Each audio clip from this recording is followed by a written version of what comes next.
bien, bonjour tout le monde, aujourd'hui on se retrouve pour une nouvelle vidéo sur la chaîne Matotaku pour une nouvelle review. Voilà, sur l'épisode 6 de Sword Art Online, Alicization, la saison 3 en tout cas. Et c'est un épisode que les gens ont pas beaucoup aimé, à ce que j'ai vu, le ressenti c'est beaucoup genre, il manque un peu de combat, tu vois, il manque un peu de trucs et tout ça, tu vois.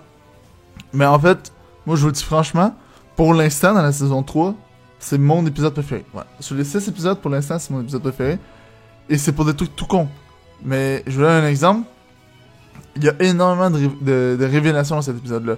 Tu vois, il y a des trucs, mais de fou. En fait, vous comprenez pas à quel point c'est plus important qu'un petit combat de merde avec la petite musique épique. Oui, c'est cool les combats. Oui, j'adore. Moi, je suis le premier à aimer... Ouais, c'est mon chat qui fait des bulles d'enfant. Je suis le premier à aimer les combats avec des musiques épiques et tout. Franchement, c'est grave stylé. Mais ça bat pas des révélations comme ça, tu vois. C'est... Voilà, quoi. C'est un truc, mais de fou. Mais en tout cas, de toute façon, vous avez vu l'épisode, vous l'avez vu, hein, à la fin. On va y aller chronologiquement. Donc, au début, ça commence, voilà, là, t'as Kikua, je me souviens jamais de son nom, le mec aux lunettes, là. Voilà, qui explique un peu qu'en gros, ils veulent faire des IA pour qu'ils se battent en aile pour la guerre. Voilà, ils font ça pour ça. Et donc, ils font une reproduction du cerveau avec le STL. Alors, toute matérie par rapport à Kirito, médicuboïde, pis tous ces trucs-là que j'ai dit avant, en fait, sont pas bons, parce que je pensais pas que le STL pouvait guérir, en fait. Je pense que personne ne le savait, là, je pense que ça a été comme révélé à cet épisode-là. Donc voilà, je le savais pas, mais là, on le sait, fait que bon, toutes les théories, c'est de la merde, finalement. Mais bon. Donc déjà ça, on sait qu'il peut guérir, donc Kirito se fait guérir par le STL, voilà. Via le STL, voilà, il guérisse, puis en même temps, ben, il est dans le monde... Ça, par contre, le fait qu'il soit en rate... Bon, on veut pas, faut qu'il soit dans le STL, je suis d'accord, mais il doit avoir un autre objectif. Je pense que le mec a un autre objectif du fait de mettre Kirito dans le STL. De toute façon, il dit, les IA sont trop propres, sont trop... Ils suivent trop les règles, en fait. Tu vois, genre, il y a aucune saleté dans la ville, personne vole, personne tue... Tu vois, c'est vraiment là, la justice à 100%. Là. Donc, il manquait un élément, qui était Kirito. Il manquait cet élément-là pour faire une... Comment je peux dire ça? Provoquer un bouleversement, on pourrait dire, pour que les gens commencent un peu plus à se rebeller et tout, pour que ça fasse une vraie nation. Parce que, en vrai, dans une vraie ville, il y a de tout, tu vois. Il y a autant de crimes que de bons trucs et tout. C'est mélangé, quoi. Il y a tout le monde qui sait des lois, c'est pas tout le monde qui respecte. Donc, c'est le même délire. Dans le monde virtuel rat, il faut qu'il y ait des gens qui suivent pas les règles. Faut que ça ressemble le plus possible à un peu. Mais après, j'ai pas trop compris. Franchement, c'était assez compliqué. J'ai pas trop compris le délire, là. Je comprends pas pourquoi il faut créer des IA pour la guerre. Je comprends pas en quoi ils remplaceraient les soldats. Je sais pas, j'ai pas trop compris. J'ai pas trop suivi ce... J'ai pas réussi à bien comprendre. De toute façon, faut voir que je me les retape, là, ces épisodes-là. Mais voilà. Donc, en gros, c'est, voilà, ils veulent créer des IA. Donc là, ils font comme une copie du monde. Avec une table des interdites. Et d'ailleurs, ça c'est une mémoire d'homme, hein. Mais il me semble que c'est dans l'épisode qu'il était pas supposé avoir une table des interdits. Vous voyez? C'est un truc qui s'est comme créé tout seul, puis ça c'est un problème, quoi. C'était pas supposé être là. Donc, moi, voilà, la fille aux cheveux bleus, je pense qu'il y a un délire, il y a un gros délire derrière tout ça. Parce que dans le planning, on voit, puis même d'ailleurs dans un des épisodes, à la fin, on voyait cette fille-là, justement, aux cheveux bleus. Puis genre limite à moitié, voilà, cul tout nu, quoi. J'ai juste ses cheveux qui cachent. Bon, ben, qui était dans un lit. Bon, ben, cette fille-là, j'ai l'impression qu'il y a un lien avec ça, tu vois. J'ai l'impression que... Ah, il y a des trucs à creuser, hein. Parce que là, si on peut se rendre compte qu'il y a des vrais humains qui vont dedans, et il y en a plus qu'un. Et c'est ça qui est fou. En tout, il y a 6 machines, ok? De STL. Voilà. Donc là, on avance un peu dans l'épisode. Puis là, ils montrent, voilà, les machines de STL, tout ça. Il y en a 6. Il y en a une qui est en fabrication. Une dans laquelle il est tout dedans. La première, ils n'en ont pas parlé. Ils n'en ont pas plus parlé, il me semble, là, de mémoire. Puis la 2 et 3, elle est une affaire du genre là, ou en tout cas... voilà, quoi, il reste la 2 et 3. Donc, très clairement, il y a moyen qu'il y ait d'autres humains. Voilà, il y a moyen qu'il y ait d'autres humains qui rentrent dans ce monde-là. Et c'est ça qui est fou, parce que là, maintenant, on pourrait se dire, mais attendez, qui... Tu vois, ça serait cool de pouvoir essayer de détecter qui est un vrai humain et tout ça. Donc voilà, et justement ils veulent comme sacrifier ces IA-là pour la guerre, un truc du genre. Et Ezna dit non, il fera jamais ça, le Kirito ne laissera jamais faire ça, et je pense que ça va être ça en fait le coup au final. Tu vois, je pense que ça va finir en mode, il y a un gros truc qui va arriver, Puis Kirito va toutes les défendre, va tout défendre les IA, genre. Puis après ça, il va aller niquer le mec dans la vie. Tu vois? Un peu à la façon... En fait, c'est vraiment du Half-Flame inversé, hein. Si vous remarquez, bon, il y a beaucoup de trucs différents, là, mais... Le concept de base, Half-Flame, Asuna était piégé dans Half-Flame. Je parle à la fin de la saison, hein, la première fois qu'on va Half-Flame. Gros, lâche. Puis voilà. On voit Asuna, en fond, est capturée, et Kirito va la sauver dans le jeu, puis ensuite va la sauver dans la vraie vie. Bon, la souris, c'est un héros dans la vraie vie. Il voulait juste aller la voir, mais finalement, il y a eu le mec qui est arrivé avec son couteau, qui l'a niqué, voilà. Mais, quand même, il l'a sauvé dans les deux endroits. Et j'ai l'impression qu'ils vont faire le même délai, en fait. J'ai l'impression que là, Asuna va aller le sauver dans le jeu, puis après ça, les deux vont niquer le mec, genre, ils vont dire, hey yo, tout te calme, hein, ton projet d'IA de merde, tout te calme. Je sais que ça va y aller au toast. Mais bon. Donc ça a l'air vraiment cool. Franchement, ça a l'air vraiment cool. C'est pour ça que j'adore cet épisode-là, parce que ça annonce vraiment du lourd, en fait. Ça annonce vraiment une grosse série. Franchement, ça me surprendrait qu'ils rentrent tout ça en 25 épisodes, hein. Je sais pas comment ils vont faire. Parce que si on pris 6 épisodes pour expliquer tout ça, franchement, ça va être toujours rentrer ça en 25 épisodes, hein. Ben, même pas. En fait, les autres saisons avaient 25 épisodes, mais c'était 15 épisodes par arc. Puis si on suit aux mêmes logiques qu'il va y avoir 2 arcs, je suis désolé, ils rentreront jamais dans les temps. C'est impossible. Donc je pense qu'il va y avoir plus que 25 épisodes dans cette série-là. J'en suis persuadé. Ou ils vont avoir un seul arc, puis ça va durer les 25 épisodes. C'est un des deux. Mais en tout cas, il y a un truc, quoi. C'est sûr qu'il n'y a pas 2 arcs. Ça, c'est sûr. On est presque sûr maintenant qu'il n'y a pas 2 arcs. À moins qu'ils fassent une série genre de 70 000 épisodes, là, mais... ouais, une saison de 70 000 épisodes, ça se pourrait, mais voilà. En Yo, c'est fou. En Yo, c'est trop cool. Parce que... voilà, on va juste avoir plus de Sword Art Online, ça c'est nice. Et donc maintenant, on passe à la fin de l'épisode, qui est pour moi le truc le meilleur, quoi. Asuna parle avec la blonde de Kayaba, donc la copine, sa petite copine. Et dans le fond, elle dit qu'elle s'excuse et tout, pis tout ça, qu'elle avait l'occasion de le tuer pis qu'elle l'a pas fait, donc c'est vrai que c'est un peu de sa faute. Mais voilà, Asuna, tu vois, tranquille, pis je suis même d'avis, hein, tranquille. Genre, oui, il a tué des gens, oui, il a commis des trucs, mais en même temps, il a permis de faire des belles rencontres, il a permis que Asuna et Kirito soient en couple, pis je vais vous dire franchement, cette série-là, sans ce couple-là, ça serait bien moins bon.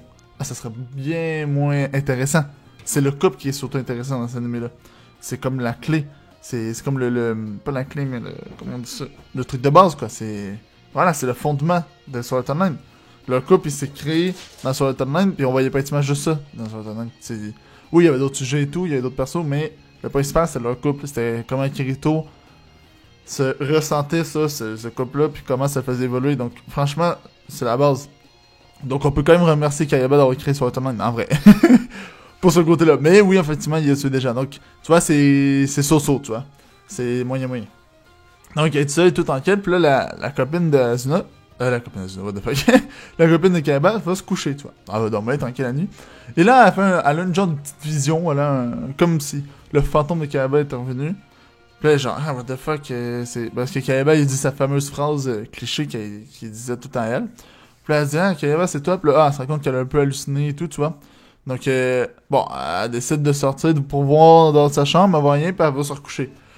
Donc, déjà, à ce moment-là, je me suis dit, bon, peut-être qu'elle a halluciné, peut-être, vu qu'on parlait de Kayaba avant, tu sais, bon, ça arrive des fois que tu rêves des personnes comme ça et tout. Mais là, il y a eu la dernière scène. Les amis, la dernière scène de l'épisode. La dernière scène! C'est la meilleure scène au monde! On voit le corps de Kayaba. Alors là, je vous jure, moi, dans tout l'épisode, j'étais là, genre, concentré, tranquille, tu vois, en mode, ah ouais, ok, tu sais, fallait que tu te concentres pour cet épisode-là, hein, pour tout comprendre ce qu'il disait. Donc, tu te concentrais et tout. Puis là, tu vois le cas de Kayaba, je vous jure, j'ai resté figé dans 10 minutes, je fais, mais, quoi? Nani? Il est encore en vie, lui, what the fuck? Tu vois, et franchement, c'est trop stylé. Franchement, ça va être un truc de fou.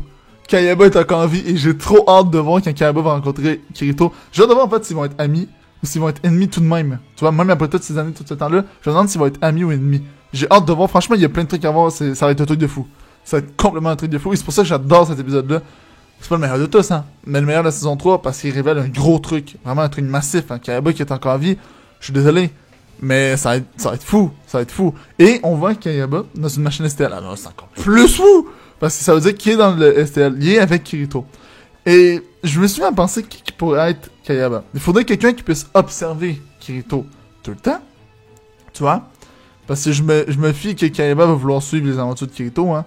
Donc moi, il y a 2 options. Et ça va paraître fou, hein. Je sais ça va paraître fou. Hein. Mais il y a 2 options. Soit il est pas là. Soit qu'on l'a pas encore vu. Il fait pas encore partie de l'histoire en tant que tel. Peut-être que c'est pas même le prochain épisode, peut-être que tout c'est juste, ça sert à rien parce que ça va être le prochain épisode, quoi. Ça se pourrait. Ou c'est EGO. Alors là, je sais, là, je viens d'en checker plus d'un, là. Là, vous me dites, hein? EGO? Pourquoi EGO? En fait, franchement, à part lui, je vois déjà aucun autre perso qui correspondait à Kayaba, même qui aurait sa personnalité. Voilà, il y a personne que ça dans l'anime. Donc voilà. Il reste juste EGO qui pourrait ressembler un peu à Kayaba, parce qu'on apprend un peu plus sur Kayaba et voilà.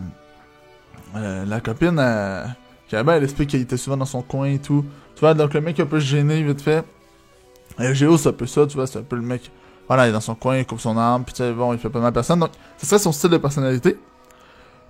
Mais, ce qui m'a mis la puce à l'oreille, et peut-être que tout là, c'est de la théorie de merde, hein, puis que le prochain épisode, on va se rendre compte que c'est juste un perso qu'on a jamais connu, puis que là, on va le voir. Ouais, peut-être qu'il était avec nous depuis le début, puis vraiment, on le voit pas, on est aveugle. Ça se pourrait, hein, comme dans Sword Art Online, hein, le premier ad de Sword Art Online, Kayaba était caché, what the fuck. Il était caché parmi les gens, depuis le début, quoi. Donc, on pouvait le savoir depuis le début, en vrai, là, c'est... Voilà, si on aurait été divin, exemple, on verrait l'avenir. Et donc, il est avec nous depuis le début, mais en tout cas, EGO, il était avec nous depuis le début. Et Kayaba, il disait que quand il était jeune, il faisait un rêve, et c'est pour ça qu'il avait écrit l'Encan, où est-ce qu'il montait en haut d'un château. Je pense en haut d'un château, ou en tout cas en haut d'un truc, mais à la dernière salle, il se réveillait. Tu vois, il avait pas le temps de voir la dernière salle. Et je pense que c'est le même délai, là. Tu vois, je pense qu'il y a le EGO, parce que voilà, Alice s'est fait enlever, il y a quelqu'un qui allait sauver en haut, sûrement d'une tour, j'imagine que ça en finit comme ça, dans ce genre de gros château, un gros truc du genre, il va falloir qu'elle allait sauver à la dernière salle ou un délai du genre, fait que là je prédis un peu, hein, je sais pas ce qui se passe après, là, je suis à la même stade que vous, j'ai juste écouté 6 épisodes, mais voilà, il y a moyen que ce soit ça, quoi, il y a moyen que c'est ça, qu'ils veulent comme réaliser son rêve dans le style, voilà, ça serait pas ça, c'est peut-être comme ça que le mec aux lunettes l'a convaincu aussi de participer.